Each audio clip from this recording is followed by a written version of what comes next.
we are still not quite into standard. This is the next step. And this is a very happy step. We are going to be multiplying those 2-digit numbers by multiples of 10. Meaning, really, we're just multiplying by 1. We're just multiplying by one number. So let me show you. Now, I'm only going to show you this because it's part of the test. Let's say I'm doing 20 times 28.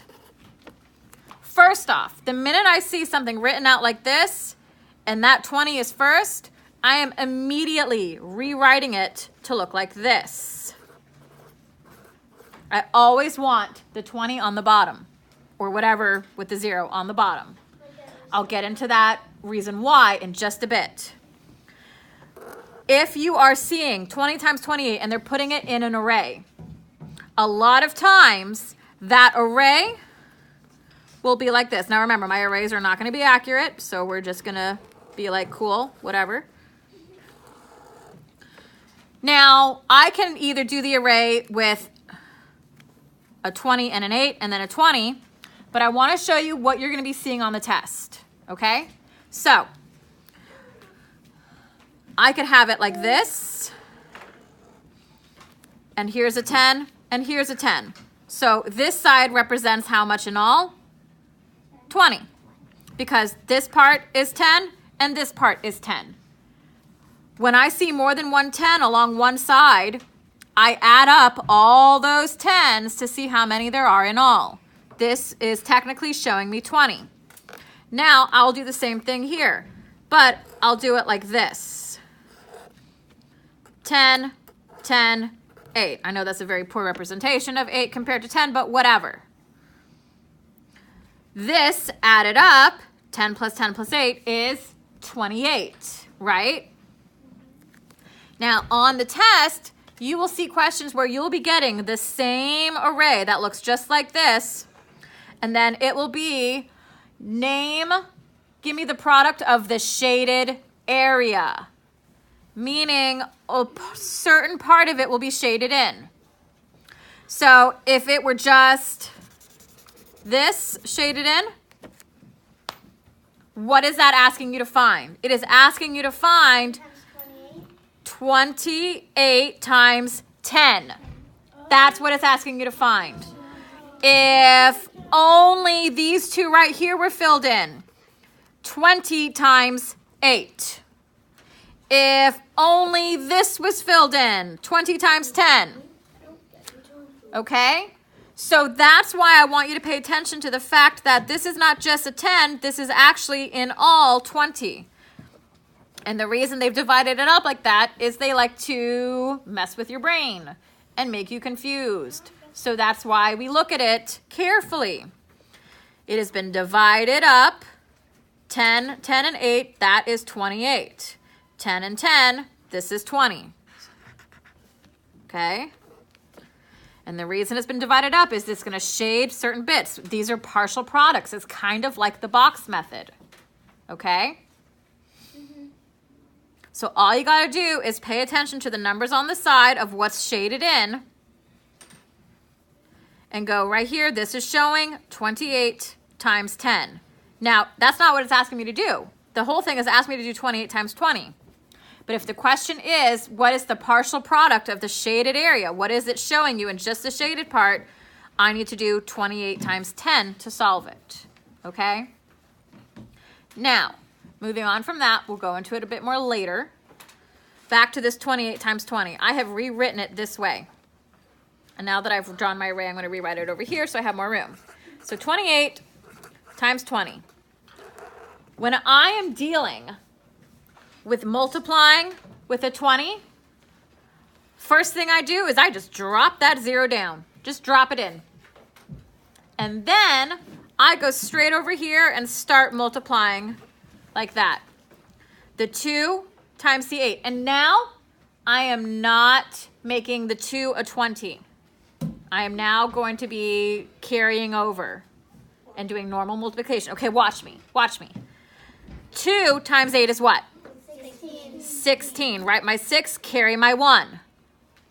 2 times 2 is 4 plus 1 is 56, 560. Okay. Now, I'm going to show you one other way to do it that might make your brain a little happier. So let's say I have 12 times 20. I can write 12 times 20 like this. Or I can write 12 times 20 like this.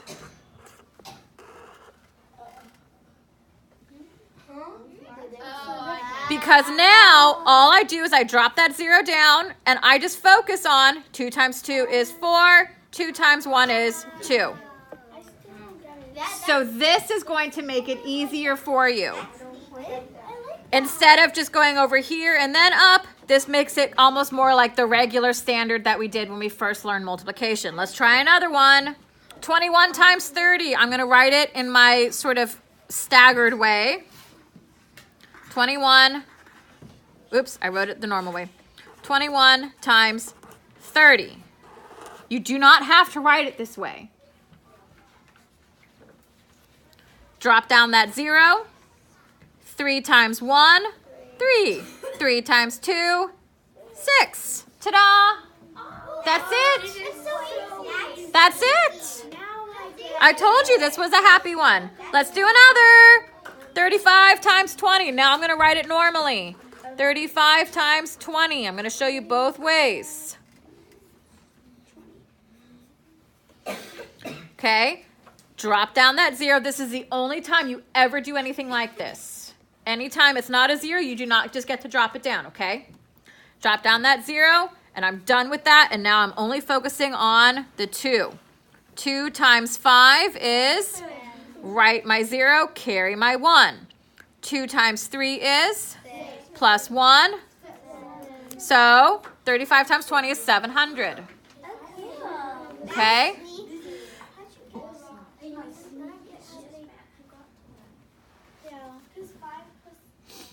Because I'm not focusing on the 0. I just drop that down. All I'm focusing on is 2 times 5 and 2 times 3. So let's do another. 63 times 20. Now I'm going to write it the other way to help you if it gets a little confusing. Write it like this. Okay? Drop down that 0. And now we've just got some standard multiplication here. If I cover this up, it looks like I never even had it, and I'm just doing 63 times 2. Oh, that makes sense. Okay? Okay. So... 2 times 6. 2 times 6. What? 2 times 3. 6. 2 times 6. See, I had it right. I just said it in the wrong direction. 2 times 6 is 12. So now I write the full 12. So now 1,260 is my answer. I like that.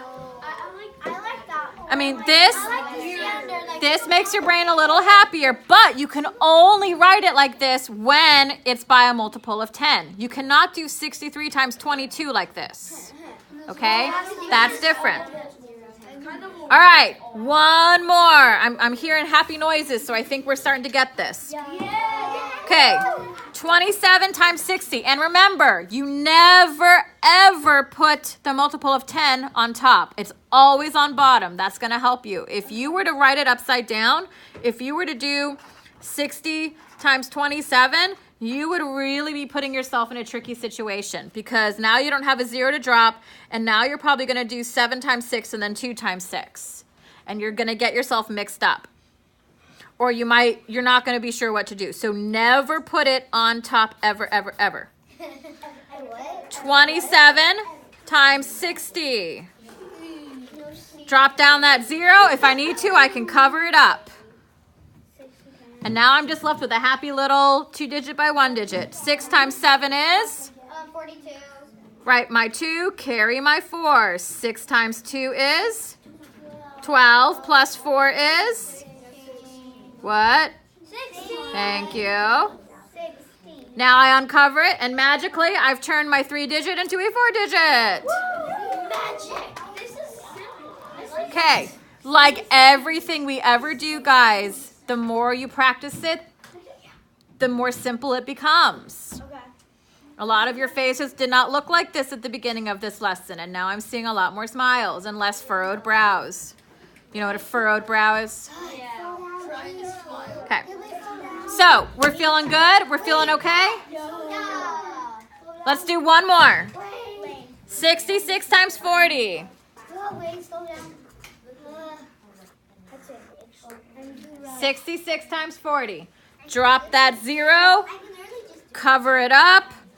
I'm looking at 4 times 6. No. 4 times 6 is 24. 4 times 6 is 24 plus 2 more. 26. Uncover it. I've got my answer. Cool, right? This is a lot easier. Wait. Okay.